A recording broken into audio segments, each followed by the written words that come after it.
तो खबरों की शुरुआत करेंगे सबसे बड़ी खबर से। सीएम योगी ने की है मंडलीय समीक्षा। आपको बता दें लगातार सीएम योगी अलग अलग मंडल की समीक्षा कर रहे हैं। आज सीएम योगी मेरठ मंडल की समीक्षा कर रहे हैं। वीडियो कॉन्फ्रेंसिंग के जरिए ये समीक्षा बैठक की जा रही है। वीडियो कॉन्फ्रेंसिंग के जरिए जो तमाम अफसर हैं वो भी जुड़े हैं कमिश्नर के साथ। मंडल के सभी डीएम भी मौजूद हैं। अब तक 8 मंडलों की समीक्षा कर चुके हैं सीएम योगी। 8 मंडल आपको बता दें अयोध्या, सहारनपुर, चित्रकूट, मुरादाबाद, आजमगढ़, आगरा, बस्ती मंडल की सीएम योगी समीक्षा कर चुके हैं। तस्वीरें हम आपको दिखा रहे हैं।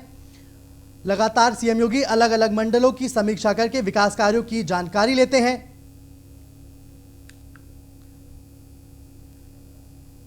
तो वीडियो कॉन्फ्रेंसिंग के जरिए ये बैठक हुई है। इससे पहले भी हमने आपको दिखाया अलग अलग जगह की जो मंडल हैं उनकी भी बैठक सीएम योगी ने की। आज बारी मेरठ मंडल की है। आपको बता दें लखनऊ में जहां आपको दिख रहे हैं तमाम जो अधिकारी हैं, वहीं वीडियो कॉन्फ्रेंसिंग के जरिए जो तमाम अफसर हैं, डीएम हैं, कई जो अधिकारी हैं मेरठ मंडल के वो शामिल हैं। इससे पहले भी हमने देखा है कि जब सीएम योगी मंडलीय समीक्षा करते हैं उसके बाद कई बदलाव देखने को मिलते हैं। कई बार जो लापरवाह अफसर हैं वो नप जाते हैं। इससे पहले आगरा में भी देखा गया था, एक म्यूजियम का नाम बदला गया। सीएम योगी ने समीक्षा बैठक के दौरान ही म्यूजियम के नाम बदलने का ऐलान किया था। और आज बारी मेरठ मंडल की है जहां के जो तमाम अफसर हैं वो वीडियो कॉन्फ्रेंसिंग के जरिए बैठक में शामिल हैं। आपको तस्वीरें भी हम दिखा रहे हैं। तो वीडियो कॉन्फ्रेंसिंग के जरिए सीएम योगी समीक्षा बैठक कर रहे हैं।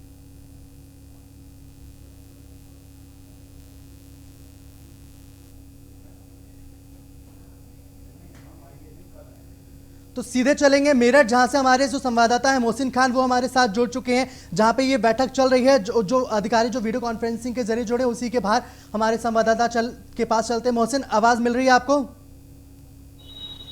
जी आवाज मिल रही है। बिल्कुल मोहसिन, तो कौन कौन से ऐसे अफसर हैं जो बैठक में शामिल हैं और बैठक के बाद क्या क्या बदलाव देखने को मिल सकते हैं?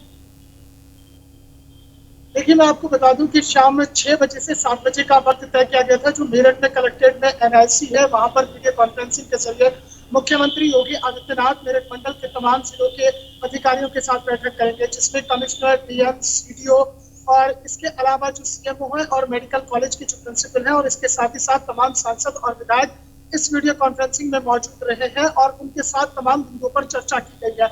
और जहां तक ये बात है कि वीडियो कॉन्फ्रेंसिंग के बाद क्या बदलाव देखे जा सकते हैं वो अभी भविष्य के गद्य में छिपा हुआ है, क्योंकि इस वीडियो कॉन्फ्रेंसिंग के जरिए मुख्यमंत्री योगी आदित्यनाथ ने मेरठ मंडल और उसके आसपास के जिलों में जो अब तक विकास कार्य चल रहे हैं या फिर केंद्र सरकार और प्रदेश सरकार की जो महत्वाकांक्षी योजनाएं हैं उन पर चर्चा की है। खासतौर से अगर मेरठ की हम बात करते हैं तो यहाँ पिछले काफी समय से मेरठ दिल्ली रासना एक्सप्रेस वे और रैपिड रेल का जो काम है वो तेजी के साथ चलना चाहिए। और इसके साथ ही साथ जो तमाम दूसरे बड़े निर्माण कार्य हैं, एमएसएमई सेक्टर में किस तरह की काम चल रहे हैं, मनरेगा में किस तरह के काम चल रहे हैं, कर कलेक्टर की बातें की जाए, राजस्व वसूली की बातें की जाए। और इसके साथ ही साथ मुख्यमंत्री योगी आदित्यनाथ का सबसे ज्यादा फोकस जो था वो केंद्र सरकार की जो महत्वाकांक्षी योजनाएं हैं जो मेरठ में इस समय पाइपलाइन में है और कुछ योजनाएं ऐसी हैं जो अभी निर्माण कार्य में तेजी के साथ चल रही हैं। लेकिन मेरठ दिल्ली रासना एक्सप्रेस की अगर बात करते हैं, जिस तरह से केंद्रीय मंत्री नितिन गडकरी ने यह दावा किया था और कहा था कि दिसंबर 2020 तक मेरठ दिल्ली रासना एक्सप्रेसवे का काम पूरा हो जाएगा, लेकिन जिस गति से काम चल रहा है और जिस तरह से किसान लगातार अपना विरोध दर्ज करा रहे हैं, क्योंकि इसमें काफी जमीन जो है वो तो अधिग्रहण की जा चुकी है और उसका मुआवजा मिल भी चुका है, लेकिन काफी जमीन का ऐसा हिस्सा है जिस पर किसान अभी भी लगातार विरोध दर्ज करा रहे हैं। और धीमी गति से और जिस तरह से कोरोना काल में जो वहां पर मेरठ दिल्ली रासना एक्सप्रेसवे पर काम करने वाले मजदूर हैं वो भी काफी संख्या में कोविड पॉजिटिव निकले थे, जिसके बाद में एक भय का माहौल बना हुआ था। कछुए की गति से पूरा काम चल रहा है। तो इससे कार्य को लेकर मुख्यमंत्री योगी आदित्यनाथ ने अपनी नाराजगी जाहिर की और उन्होंने साफ तौर कहा कि अधिकारी जितनी भी केंद्र और प्रदेश सरकार की महत्वाकांक्षी योजनाएं हैं उनको पूरा करें। दूसरा उनका सबसे बड़ा जो फोकस था वो कोविड को लेकर था, क्योंकि मेरठ में पिछले काफी दिनों से अगर हम सितंबर के शुरुआत दिनों से बात करते हैं और अब तक अगर मेरठ में कोरोना पॉजिटिव मरीजों की संख्या देखते हैं तो वो आंकड़ा 3 डिजिट में लगातार आ रहा है। एक भी दिन ऐसा नहीं बीता है कि वो डिजिट कम हुई। और इसके साथ ही साथ मेरठ में कोरोना संक्रमण से मरने वाले जो लोग हैं उनकी संख्या दिन ब दिन बढ़ती जा रही है, मृत्यु दर लगातार बढ़ती जा रही है। हालांकि अभी मेरठ के जिला अधिकारी बदले हैं, उन्होंने ताबड़तोड़ अपने निरीक्षण करने शुरू किए हैं और वो मेडिकल कॉलेज के साथ साथ जिला अस्पताल के जितने डॉक्टर्स हैं उनसे भी यही पूछ रहे हैं कि आखिरकार मेरठ में कोरोना संक्रमण से मरने वाले लोगों की तादाद ज्यादा क्या है, उसकी वजह क्या है, इसमें कमी लाई जाए। और जिस तरह से मेरठ में कोविड के जो मरीज है उनकी संख्या बढ़ती जा रही है, उन्हें किसी न किसी तरह से उस पर रोकथाम की जाए। और दूसरा, सांसद निधि और विधायक निधि को लेकर भी मुख्यमंत्री योगी आदित्यनाथ ने चर्चा की।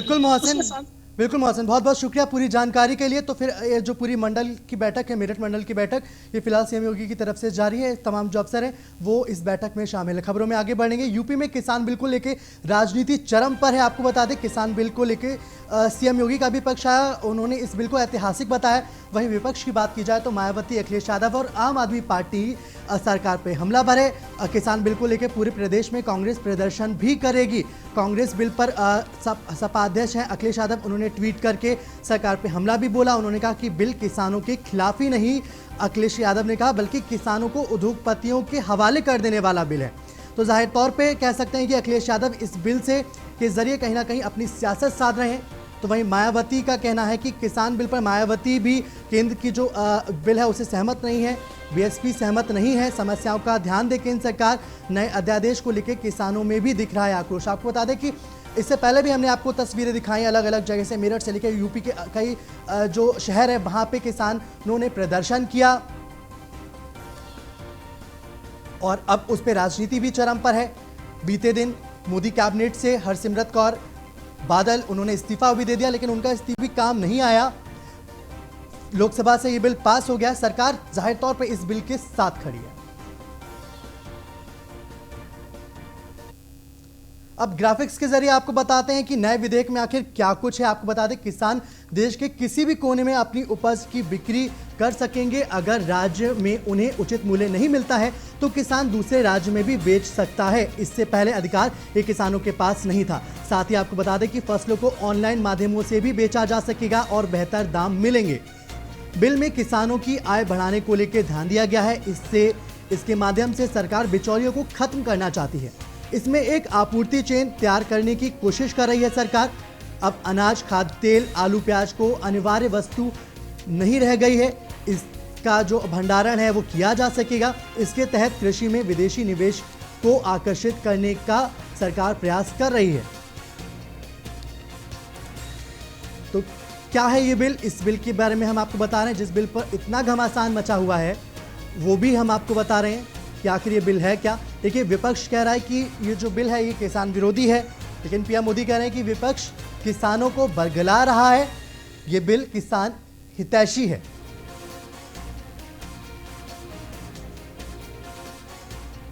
हंगामा क्यों बरपा, ये भी हम आपको बता रहे हैं। आपको बता दें, किसान उपज व्यापार वाणिज्य जो 2020 का जो बिल है, इसको लेकर राजनीति भी बिल्कुल चरम पर ही लगातार देखी जा रही है। सड़कों पे किसान प्रदर्शन कर रहे हैं। तो लोकसभा में जो विरोधी दल हैं वो भी सरकार को इस मुद्दे पे बराबर घेर रहे हैं।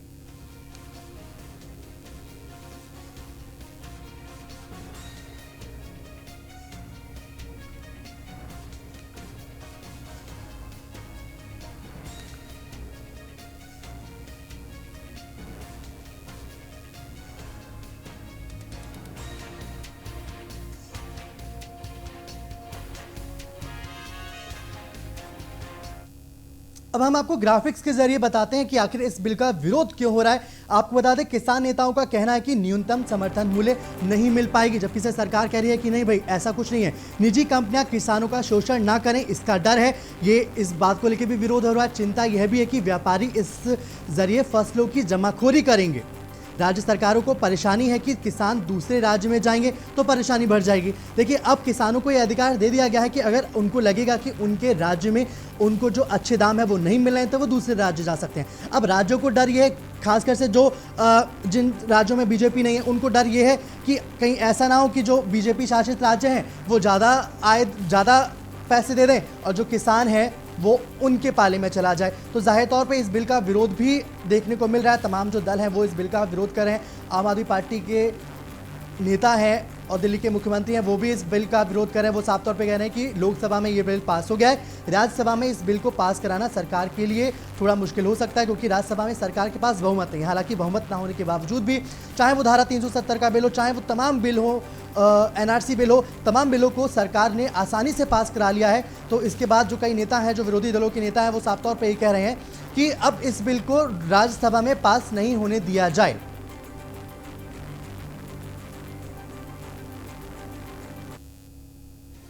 तो किसान बिल बना विवाद। आपको बता दें इस बिल पे पूरा विवाद जारी है। किसान बिल से देश में हलचल बढ़ गई है। देखिए 2022, उसके बाद 2024 तो आप छोड़ दीजिए, लेकिन 2022 अगर आप देखेंगे तो बहुत पास है। और किसानों का जो मुद्दा है ये बड़ा मुद्दा है। किसान जिसके पास रहते हैं सत्ता उसकी हो जाती है। विरोध जताकर कैबिनेट पद से हरसिमरत कौर इस्तीफा दे चुकी हैं, उनका इस्तीफा मंजूर भी कर लिया है। विपक्ष बिल को बता रहा है किसान विरोधी।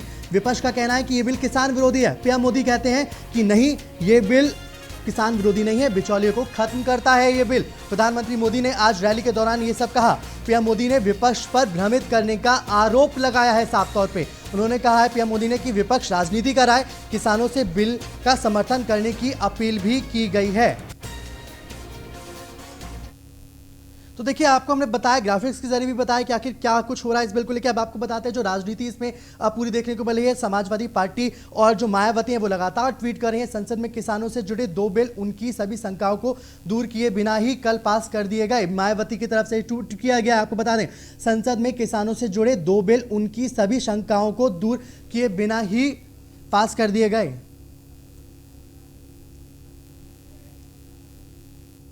हमारे साथ अनुराग भदौरिया सपा से जो प्रवक्ता हैं वो जुड़ चुके हैं इस वक्त। अनुराग भदौरिया जी, बहुत बहुत स्वागत है आपका न्यूज़ 1 इंडिया पे। जी। सर क्या मतलब आप लोग इस बिल का विरोध कर रहे हैं, आप मुझे पॉइंट बताएंगे आखिर किस बिल से, इस बिल के किस प्रावधान से आपको सबसे ज्यादा दिक्कत है? मुझे लगता है किसान की एक मिनिमम आय तो कम से कम मिनिमम दाम तो उसकी फसल का फिक्स होना चाहिए। आप पूरा मार्केट खोल देंगे, कल बड़े लोग आएंगे उनके खेत को परचेज कर लेंगे, वो अपने ही खेत, किसान अपने ही खेत में मजदूर बन जाएगा वो। भाई आप किसान की आय आपने दोगुनी करने की बात की थी और आपने दोगुनी करते करते आप कहाँ ले आए किसान को इतने बड़े मार्केट में आप झोंक देंगे जाके। किसान बेचारा, आप जानते हो किसान छोटा किसान भी होता है, जो छोटा किसान होता है कहाँ जाएगा आप इस चीज को लगा, वो कब्जा कर लेंगे बड़े लोग, बोलेंगे नहीं मार्केट में आओ। मार्केट में आप जानते हो कितने बड़े आड़त। बिल्कुल अनुराग जी, आपने बता रहे हैं, लेकिन पीएम मोदी साफ तौर पे कह रहे हैं कि इस बिल से बिचौलियों का जो सिस्टम है वो खत्म हो जाएगा। पीएम मोदी साफ तौर पे कह रहे हैं कि विपक्ष राजनीति कर रहा है, भ्रम फैला रहा है।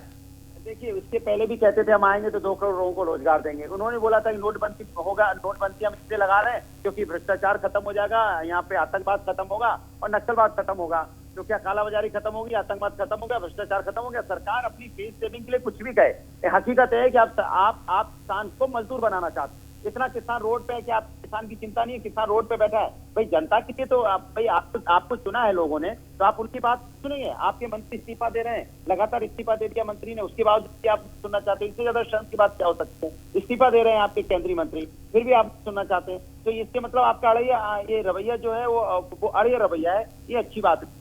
मैं लोकतंत्र में कम से कम किसान की बात आपको सुननी चाहिए, किसान को बुला के बात करनी चाहिए, उनकी समस्या का समाधान करना चाहिए और फिर वो जो चाहते हैं सुनिए तो सही। सरकार भाई वो किसान है, वो इंडस्ट्री थोड़ी है, वो अपनी बात कहना चाहते हैं। आपको सुनने में क्या दिक्कत है?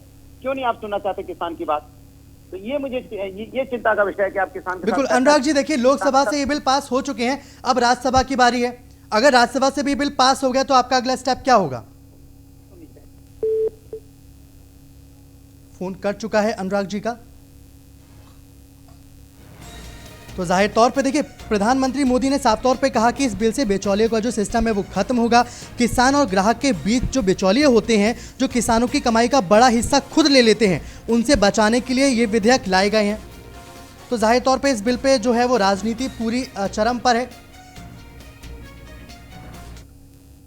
अगली खबर मेरठ से। सपा नेता अतुल प्रधान ने एक प्रेस कॉन्फ्रेंस की, खुद पर लगे आरोपों को उन्होंने गलत बताया है। जहरीली शराब पीने से लोगों की जो मौत हुई है उसका पूरा जो मामला है पुलिस ने अतुल प्रधान पर दर्ज किया था केस। आपको बता दें इससे पहले कई जो लोगों की शराब पीने से मौत हुई थी उसको लेकर केस दर्ज किया गया। अब पीड़ित परिवार भी प्रेस कॉन्फ्रेंस के दौरान मौजूद रहा। हमने नहीं दी कोई तहरीर पीड़ित परिवार की तरफ से ये कहा गया। तो सपा नेता अतुल प्रधान ने एक प्रेस कॉन्फ्रेंस की, जो खुद पे जो उन पे आरोप लगे हैं उन्होंने इन आरोपों को गलत बताया है। जहरीली शराब पीने से लोगों की जो मौत हुई है उसका ये पूरा मामला है।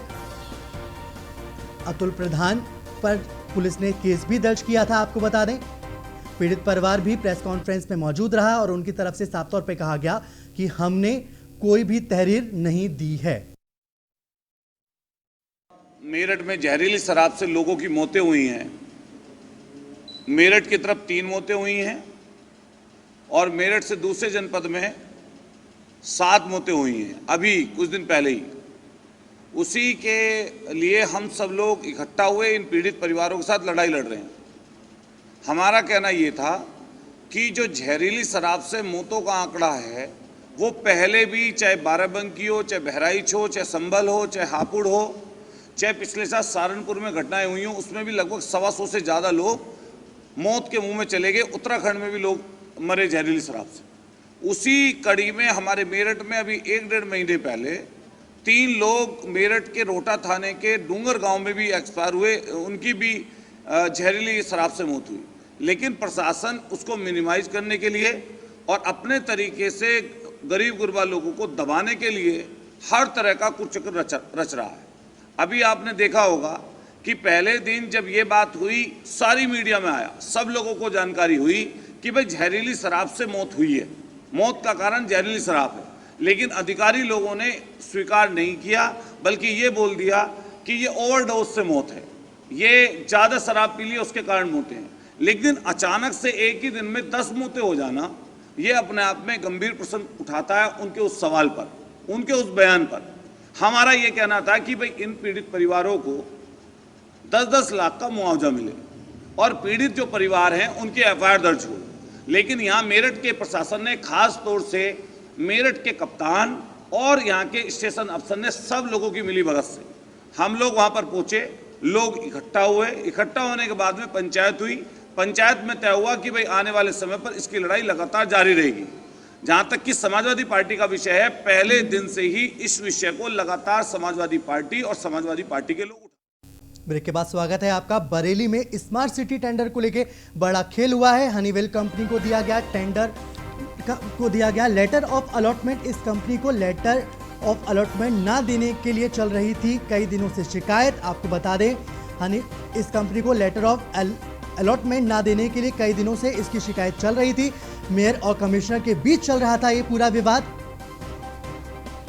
मेयर ने चहेती कंपनियों को स्मार्ट सिटी का टेंडर देने का लगाया आरोप। तो मेयर उमेश गौतम ने सीएम से की टेंडर प्रक्रिया में गड़बड़ी की शिकायत। 180 करोड़ के इंटीग्रेटेड कमांड कंट्रोल सिस्टम का टेंडर हनीवेल कंपनी को मिला है। इस टेंडर के लिए हनीवेल, तो इस पूरी खबर के पे जानकारी देने के लिए हमारे साथ ब्रजेश श्रीवास्तव जुड़ चुके हैं। ब्रजेश जी, सवालों के घेरे में है और जो आरोप लगाए गए हैं, क्या पूरी जानकारी आपको? देखिए सौरभ, सबसे बड़ी बात यह है कि स्मार्ट सिटी का 180 करोड़ का इंटीग्रेटेड का कमांड कंट्रोल सिस्टम के लिए 180 करोड़ का टेंडर होना था।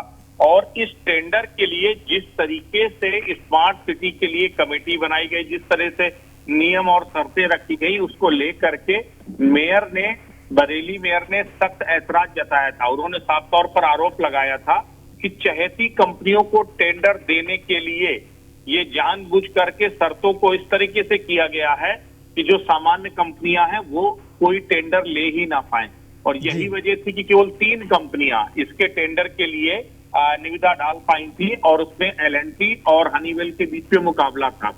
और सबसे बड़ी बात यह कि जो आरोप लग रहे हैं वो स्मार्ट सिटी के सीईओ और कमिश्नर सब पर आरोप इस बात को लेकर लग रहे हैं, क्योंकि मेयर ने आरोप लगाया था कि नियम कानूनों को जानबूझ करके तोड़ा मरोड़ा जा रहा है। और सबसे बड़ी बात है, जो टेक्निकल कमेटी बनाई गई थी, जो इस बिड को, फाइनेंशियल और टेक्निकल बिड को जो है जिसको क्लियर करना था, उस टेक्निकल कमेटी में एंड टाइम तक छेड़छाड़ की गई। उसमें जो IIT के उसमें टेक्निकल एक्सपर्ट को बुलाया जाना था, उसकी जगह DIO NIA को जो है बुला लिया गया। तो इस तरीके से देखा जाए तो कई आरोप ऐसे लगे जिस पर सवाल खड़े हो रहे थे। मुख्यमंत्री से सीधे तौर पर शिकायत 2 सितंबर को इसकी शिकायत मुख्यमंत्री से की गई। बावजूद इसके हनीवेल कंपनी को इसका कॉन्ट्रैक्ट दे दिया गया है और इसको लेकर के अब सवालों के घेरे में स्मार्ट सिटी के सीईओ भी हैं, पूरी कमेटी भी है और क्यों एंड टाइम पे कमेटी बदली गई, ऐसे बहुत सारे सवाल हैं जो इस पूरे टेंडर प्रक्रिया पर सवालिया निशान लगाते हैं। एंड टाइम पर आपने टेक्निकल कमेटी के मेंबर्स को बदला, 2 सितंबर को टेक्निकल कमेटी को आपने जो इनवाइट किया उसमें जो न्योता दिया गया वो 27-28 अगस्त का दिया गया। तो ऐसे कई सारे फेर हैं जिसको लेकर के सवाल उठ रहे हैं। फिलहाल हनीवेल कंपनी को दे दिया गया है इसका टेंडर जो है 167 करोड़ की सबसे निचली जो बिड बताई जाती है वो हनीवेल ने लगाई थी। लेकिन जिस तरीके से मेयर बिल्कुल ने ब्रजेश जी, सवाल बहुत बहुत शुक्रिया पूरी जानकारी के लिए। तो जाहिर तौर पर बरेली में स्मार्ट सिटी टेंडर को लेके सवाल उठ रहे हैं और इस पर सीएम से शिकायत भी की गई। उसके बावजूद आपको बता दें मेयर और कमिश्नर के बीच ये पूरा विवाद चल रहा था।